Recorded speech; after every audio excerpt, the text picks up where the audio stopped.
اچھا رمضان کے والے سوال ہے کہ سحری کا وقت اگر ختم ہوتے ہوئے کھانا وہ بندہ یا سحری وہ کھا رہا ہو تو بالکل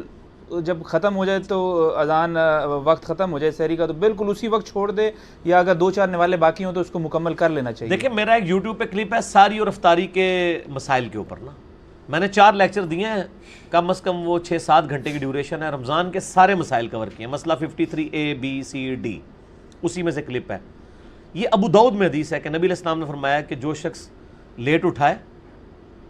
کھانا شروع کیا اور اذان شروع ہوگی، لیکن اس اذان سے مراد انڈیا پاکستان بنگلہ دیش افغانستان کی اذان نہیں ہے، نبی علیہ السلام کے زمانے کی اذان، اس کو میں بعد میں بریف کروں گا، یہ میں نے جملہ کیوں بولا۔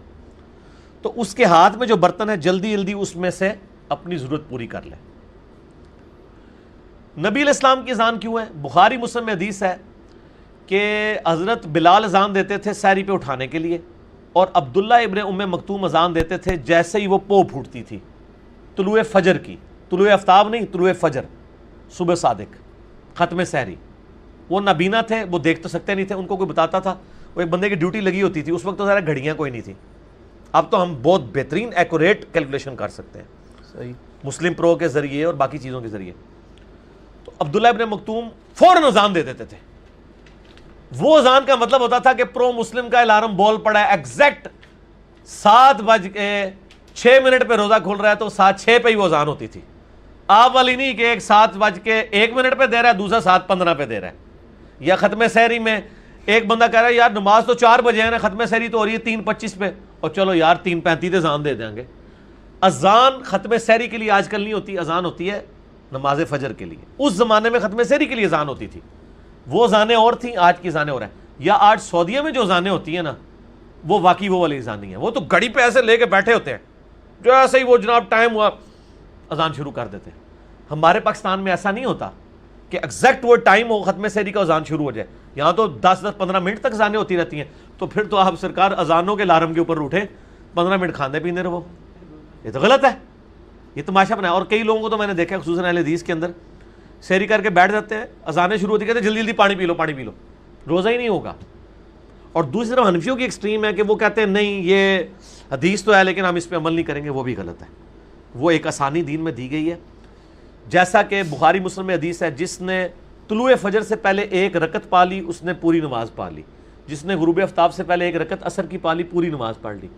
کیوں؟ 1 رکعت تو پڑھی اس نے عصر کے وقت میں، 3 مغرب کے وقت میں، لیکن وہ جوائنٹ تھی، یہاں پہ بھی 5-6 نوالے اس نے لے لیے ختم سحری سے پہلے، یہ اس کے ساتھ جوائنٹ ہو گئے۔ لیکن ایک بندے نے روٹین بنائی ہوئی ہے، اس کا کوئی روزہ نہیں ہوگا۔ میں تو سخت خلاف ہوں، الحمدللہ میری اپنی زندگی میں مجھے نہیں یاد پڑتا کہ بچپن سے لے کے ابھی تک میں نے کبھی کوئی ایسا دن آیا ہو کہ میں نے 5 یا 6 منٹ پہلے ہی ختم سحری نہ کر دی ہو۔ اور افطاری تو میں ویسے ہی 3-4 منٹ بات کرتا ہوں، کیونکہ وہ آپ کو پتہ ہے آپ کے ٹائم ٹیبل ہی غلط بنے ہوئے ہیں۔ افطار پہ تو میرا کلپ بھی ہے، سنی شیعہ کا اختلاف اور وقت افطار کے اوپر، لاکھوں لوگ دیکھ چکے ہیں یوٹیوب پہ، لوگوں کے لیے پریشانی بن گئی ہے۔ تو یہ مطلب ابو داؤد کی حدیث اس بندے کے لیے جو کبھی کبھار لیٹ اٹھے۔ اچھا اگر آپ اتنا لیٹ اٹھیں کہ آپ کھا بھی نہیں سکے تو آپ روزہ چھوڑ دینا سر، 8 پیرا روزہ رکھنا کوئی نیکی تو نہیں ہے، نہ رکھیں روزہ، اس کی بعد میں قضا کر لیں، ضروری ہے کہ آپ نے 8 پیرا روزہ رکھنا ہے۔ اور اگر آپ بغیر کھائے پیے روزہ رکھ سکتے ہیں تو آپ کو شریعت نے اجازت دی ہے، ضرور رکھیں، لیکن ضروری نہیں ہے کہ آپ نے روزہ رکھنا ہے اگر آپ کی سحری ٹھیک نہیں ہوئی۔ اسی لیے الٹی کا مسئلہ بھی آتا ہے نا ابو داؤد میں، بخاری کے اندر، لوگوں کو کلیئر نہیں ہوتا۔ صحیح بخاری میں انس بن مالک کا قول موجود ہے کہ جو شخص خود الٹی کرے اس کا روزہ ٹوٹ گیا، اور جس کی خود بخود آ جائے، انگلی ڈال کے نہیں کی، اس کا روزہ نہیں ٹوٹا۔ تو ان کو کسی نے کہا کہ جی ہم نے تو حدیثیں ایسی بھی سنی ہیں جس میں ہے کہ نبی علیہ السلام کو الٹی آئی روزہ افطار کر لیا، سنن دارمی میں ابو داؤد میں آتی ہے۔ پھر انس بن مالک نے کلیئر کیا کہ اگر کسی شخص کو الٹی آنے کے بعد اتنی کمزوری ہو جائے، اب ایک بندے نے صبح کھائی تھی سحری، ساتھ ہی الٹی ہو گئی، تو اسی سحری کی بنیاد پہ تو اس نے پورا دن گزارنا تھا، اب اس کو یقین ہو گیا کہ میں تو 16 گھنٹے گزار نہیں سکتا، جو اندر پایا جو نکل گیا تو روزہ افطار کر لے، توڑ دے روزہ، اپنی مرضی ہے اس کی، اور لیکن اگر سمجھتا ہے کہ وہ گزار سکتا ہے تو گزارے، ٹھیک ہو گیا، گناہ نہیں کوئی گناہ نہیں ہے، کوئی گناہ نہیں۔ اچھا رمضان میں سحری کے وقت ڈھول بجا کے بہت سے لوگ اٹھاتے ہیں نا، تو اہل حدیث پہ اعتراض کرتے ہیں کہ یہ بدعت ہے، تو اس کے بارے میں آپ کا کیا موقف ہے؟ وہ کیا کہتے ہیں ڈھول کی بجائے کسی اور طریقے سے اٹھایا جائے، کوئی اور طریقہ اپنایا جائے تو ٹھیک ہے کوئی اور طریقہ اڈاپٹ کر لیں، وہ شاید سحری کے وقت اٹھانے کو بدعت کہہ رہے ہوں گے. تو سحری کے وقت اٹھانے کے لیے سنت طریقہ اذان ہے. حضرت بلال اذان دیتے تھے سحری میں اٹھانے کے لیے, اور عبداللہ ابن ام مکتوم جو ہے وہ ختم سحری کی اذان دیتے تھے. تو اذانیں پھر سپیکروں میں ہونی چاہیے, پھر سپیکر بھی اونچے ہونے چاہیے, زیادہ ہونے چاہیے, ٹھیک ہے نا. تو یہ ایک طریقہ ہے. اب تو میرا خیال ہے ان چیزوں کی ایسا جو اس طرح ضرورت نہیں رہی ہے, مستحبات میں سے ہی ہیں.